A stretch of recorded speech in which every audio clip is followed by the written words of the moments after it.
ایک غلط فہمی کا ازالہ حج کے سلسلے میں۔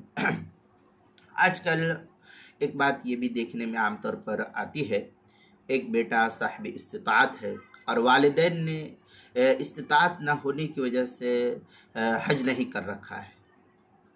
ماں باپ کے پاس پیسہ نہیں تھا لیکن بیٹے کے پاس پیسہ آ گیا، تو سرمایہ دار حضرات، سرمایہ دار جو بیٹا ہے، مالدار جو بیٹا ہے، اس وقت تک اپنے لیے حج کو جائز ہی نہیں سمجھتا ہے جب تک کہ والدین حج نہ کر لے۔ اور لوگ اگر پوچھتے ہیں کہ تم حج کیوں نہیں کرتے، تمہارے اوپر تو حج فرض ہے، تو وہ کہتے ہیں کہ ماں باپ نے تو کیا ہی نہیں، تو میرا حج کیسے ہوگا، میرا حج کرنا جائز ہی نہیں ہوگا۔ یہ عوام الناس میں غلط فہمی پھیلی ہوئی ہے۔ ہم سے بھی کئی لوگوں نے کہا کہ تم پہلے کہ ہمارے اوپر تو حج فرض ہے لیکن ماں باپ نے نہیں کیا ہے، تو ہم حج کیسے جائیں؟ تو یہ غلط بات ہے۔ عموماً یہ ہوتا ہے کہ ضعیف اور بوڑھے والدین کو تنہا حج کو بھیجا جاتا ہے۔ پہلے یہ کہتے ہیں کہ بوڑھے ہیں، والدین کو حج کے لیے بھیجا جا رہا، وہ تنہا جا رہے ہیں، حالانکہ بیچارے وہ کچھ ارکان صحیح طریقے سے ادا بھی نہیں کر پاتے، اور اس طریقے سے ان کو بھیج دیا جاتا ہے تاکہ ان کے حج کرنے سے اپنے لیے حج کی راہ ہموار ہو سکے اور ہم جو ہے ان کے بعد حج کو کر سکے۔ اس طریقے سے لوگوں میں رواج ہے۔ حالانکہ یہ خیال کہ والدین کے حج کے بغیر بیٹے کا حج ادا نہ ہوگا، یہ محض عوام الناس کی جہالت ہے، یہ مبنی بر جہالت کا اصول ہے۔ اس لیے یہ ناواقفیت پر یہ مسائل جو ہے، ناواقفیت کی دلیل کے یہ مسائل جو ہے ناواقفیت کی اس طریقے کے عوام الناس میں جہالت، یہ دین اسلام سے ناواقفیت کی دلیل پر مبنی ہے۔ اس لیے جو ہے حج کی فرضیت، باپ کے پاس مال ہے تو باپ پر الگ ہے، بیٹے کے پاس ہے تو بیٹے پر حج کی فرضیت ہے۔ اب یہ جو عوام الناس میں پھیلا ہوا ہے کہ باپ نہیں کیا تو بیٹا نہیں کر سکتا، یہ غلط بات ہے۔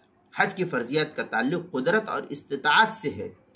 اگر بیٹا استطاعت رکھتا ہے تو اسی پر حج کی فرضیت کا حکم ہوگا، اور بلا تردد والدین سے پہلے اپنا حج فریضہ ادا کر سکتا ہے۔ اس میں شرعاً کوئی قباحت نہیں ہے کہ باپ نے نہیں کیا تو بیٹا نہیں کرے گا، ایسا نہیں۔ باپ کبھی بھی جائے یا نہ جائے وہ اس کے اوپر ہے، بیٹا جائے یا نہ جائے وہ اس کے اوپر ہے۔